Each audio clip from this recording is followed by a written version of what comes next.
Let's talk about what's happening in the field of mental health and anti-Zionism. While I am not a psychologist or a social worker, I did get my undergraduate in psychology, and I am seeing now the most appalling phenomenon in the mental health community.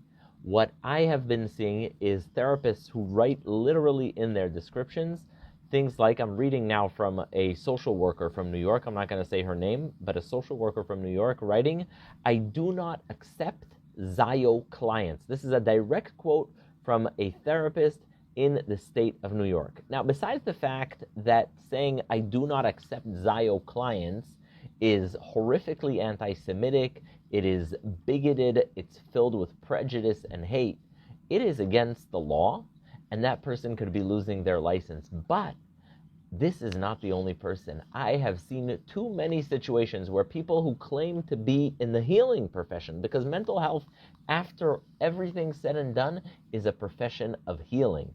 And to see anti-Semites saying, "I do not accept Zionists, I don't feel comfortable with Zionists," is a violation of the most foundational premise of the field. When you study psychology, the first thing they tell you is, take your biases, take your judgments, and leave them outside the door. You cannot judge a person when they come into you, when they sit on the couch, on the chair, what have you not.